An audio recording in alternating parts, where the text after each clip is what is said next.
আসসালামু আলাইকুম। আশা করি মহান আল্লাহর রহমতে সবাই ভালো এবং সুস্থ আছেন। আজকে আমি চোখের চুলকানি রোগ নিয়ে কথা বলবো। আপনার চোখ কি সবসময় চুলকায়? এই চুলকানি কি আপনার জীবনে সমস্যা বা বিরক্তি তৈরি করছে? আপনার অজান্তেই কি আপনার হাত বারবার চোখে চলে যাচ্ছে কাজের ফাঁকে ফাঁকে? তাহলে আশা করছি আজকের ভিডিওটি আপনার এই সমস্যা সমাধানে উপকারে আসবে ইনশাআল্লাহ।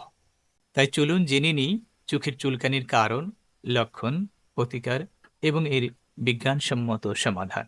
চোখ চুলকানির কারণ। বিভিন্ন কারণে চোখে চুলকানি হতে পারে। এর মধ্যে সবচেয়ে কমন কারণগুলো হচ্ছে: ১ নাম্বার অ্যালার্জেন। এই অ্যালার্জেন আসতে পারে ধুলোবালি, ফুলের রেণু, পশুর লোম, অনেক দিন যাবৎ অব্যবহৃত ভাঁজ করে রাখা জামাকাপড়, কম্বল, লেপ ইত্যাদি হতে। ২ নাম্বার ড্রাই আই সিনড্রোম অর্থাৎ শুষ্ক চোখ। যারা দীর্ঘক্ষণ কম্পিউটার, মোবাইল কিংবা টেলিভিশন স্ক্রিনে তাকিয়ে থাকেন, তাদের ক্ষেত্রে এটি হওয়ার সম্ভাবনা অত্যধিক। ৩ নাম্বার ইনফেকশন অর্থাৎ চোখের সংক্রমণ, যেমন চোখের কনজাংটিভাইটিস, সাধারণত যাকে আমরা সচরাচর চোখ ওঠা বলে থাকি।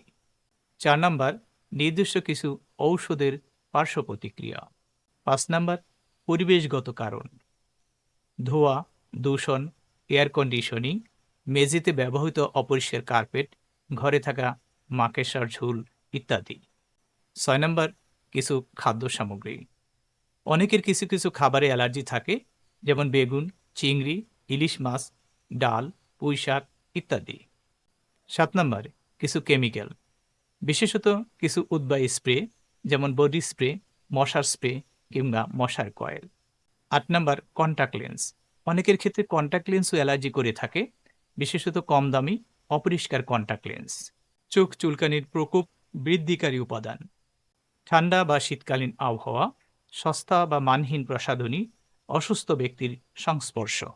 আমাদের চোখের চারপাশের অ্যালার্জেন সংবেদনশীল কোষগুলো, বিশেষত মাস্ট সেল, হিস্টামিন নামক রাসায়নিক নিঃসরণ করে, যা চোখে চুলকানির সৃষ্টি করে। চোখ চুলকানির লক্ষণ ও চিহ্ন। চোখ চুলকানির সাধারণ লক্ষণ ও চিহ্নের মধ্যে চোখ লাল হয়ে যাওয়া অন্যতম। এছাড়া আছে চোখ দিয়ে পানি পড়া, চোখের পাপড়ি আটকে থাকা বা চোখ ভারী ভারী লাগা, চোখ জ্বালাপোড়া বা চোখ ব্যথা করা, আলোতে তাকাতে কষ্ট হওয়া, যাকে আমরা ফোটোফোবিয়া বলে থাকি। যদি লক্ষণগুলো দীর্ঘস্থায়ী হয়, তবে দেরি না করে চিকিৎসকের পরামর্শ নেওয়া উচিত। আবার শিশু বয়স হতে ১০-১২ বছর বয়সী বাচ্চাদের চোখে এক ধরনের চুলকুনি হয়, যাকে ভিকেসি অর্থাৎ ভার্নাল ক্যারাটোকনজাংটিভাইটিস বলা হয়ে থাকে। এক্ষেত্রে বাচ্চাদের চোখ প্রচণ্ড চুলকানি সহ লাল হয়ে যায়, তাকাতে অসুবিধে হয়, চোখ ফুলে যায়। এমন হলে বাচ্চাকে দ্রুত চক্ষু চিকিৎসকের পরামর্শ অনুযায়ী চিকিৎসা গ্রহণ করা জরুরি। চোখ চুলকানি প্রতিরোধ ও সাবধানতা।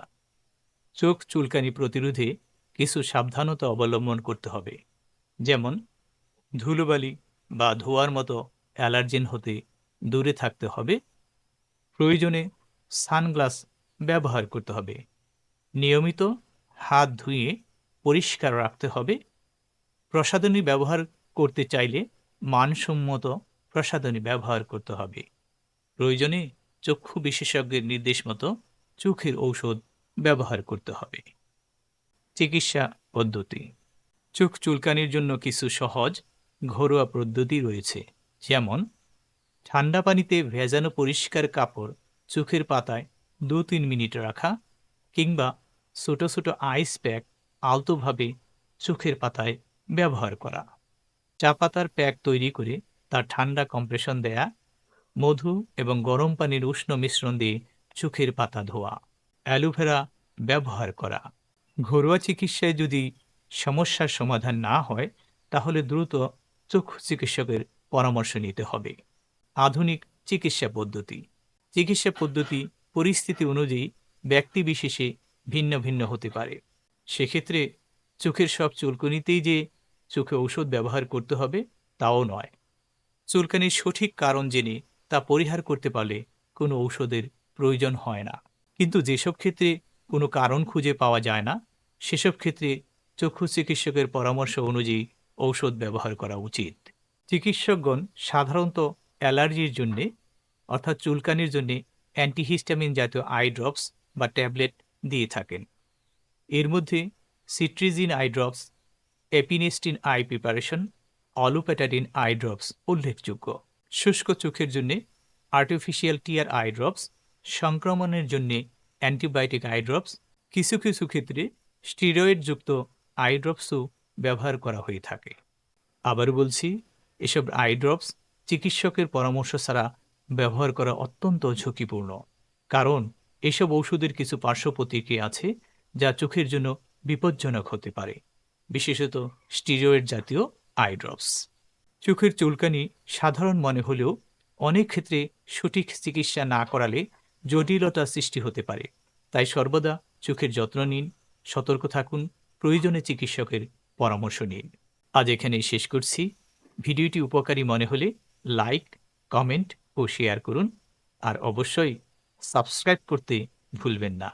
মহান আল্লাহ সবাইকে ভালো, সুস্থ ও নিরাপদে রাখুন। আল্লাহ হাফিজ।